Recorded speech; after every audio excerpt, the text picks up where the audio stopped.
안녕하세요. 이런 법이 어딨어요? 김재경, 이민규입니다. 네, 재경 씨 오늘 촬영장에 약간 지각했는데 혹시 네. 바쁘다고 무단횡단 하시진 않았나요? 뭐 요 앞에 2차선 도로인데 뭐 차도 안 다니고 해가지고 좀, 네. 재경 씨 운전면허증도 있잖아요. 예, 있죠. 운전하다 보면 그 옆에 부스부스 튀어나오는 사람도 얼마나 위험해요. 맞습니다. 정말 무섭죠. 저도. 그런데 만약에 제가 무단횡단 하다가 뭐 다치면은 그건 제가 과실이 90% 이상 아닐까요? 아니요, 그건 상황에 따라 달라집니다. 아, 하지만 보통 운전자의 과실 또한 30에서 50% 이상입니다. 어우, 생각보다 많이 큰데요? 네. 그렇습니다. 이번에 일어난 사건도 이 무단횡단과 관련된 것입니다. 어떤 사건이죠? 한 씨는 울산 남구에 거주하고 있었습니다. 여자친구와의 약속에 지각해서 이제 마음이 다급해진 한 씨가 이 편도 2차선 도로에서 보행자 적신호인 상태에서 무단횡단을 하게 되는데요. 무단횡단 하다가 중앙선을 넘은 지점에서 이제 마주오던 송 씨의 승용차하고 부딪히게 됩니다. 송 씨는 미처 한 씨를 발견하지 못하고 부딪힌 데다가 신호가 녹색이었기 때문에 좀 무죄일 거라고 생각을 하고 있었는데요.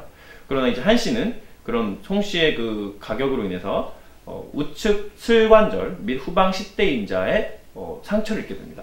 이로 인해서 신병검사에서 제2국민역을 판정받게 됩니다. 아직 군대도 갔다 오지 못한 이 젊은 나이인데 굉장히 크게 다쳤네요.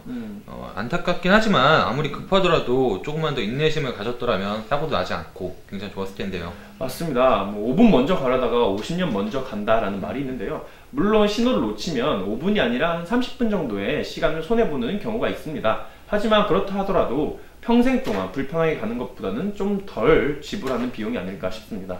네, 이 무단횡단을 하면 본인뿐 아니라 이 타인에게도 피해를 준다는 사실 잊지 않았으면 합니다. 뭐 이 경우에서 보듯이 편도 3, 4차로도 아니고 편도 2차선 도로에서 이런 사고가 일어났다고 하니까 앞으로는 이제 아무리 거리가 짧다 해도 무단횡단은 하지 않는 게 좋겠습니다. 이번 사건에 대한 판결은 어떤가요? 네, 법원의 판결은 다음과 같습니다. 앞서 본 사실관계에 의하면 송 씨가 위 가해 차량 운전자이므로 손해를 입은 한 씨에게 그 배상을 지급할 의무가 있다고 하는데요. 다만 이제 원고인 한 씨가 적색인 보행자 신호가 적색인 상태에서 건너를 했다는 점, 그리고 또 사건 시간과 사건의 구조상으로 봤을 때 원고인 송 씨가 한 씨에게 지급해야 될 그 비율은 50% 이하로 제한한다고 판결을 내렸습니다. 따라서 원고 송 씨는 피고 송 씨는 원고 한 씨에게 1,500만 원의 돈을 지급해야 할 의무가 있다고 판결을 내렸습니다.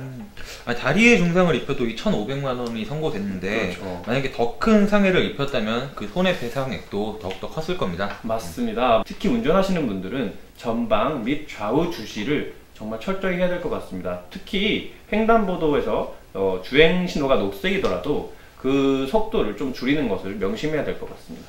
네, 무단횡단 하시는 분들도 그 일이 이제 본인뿐 아니라 그 본인의 가족, 그리고 나아가 한 사람의 인생을 정말 힘들게 할 수 있다는 사실 꼭 기억하셨으면 좋겠습니다.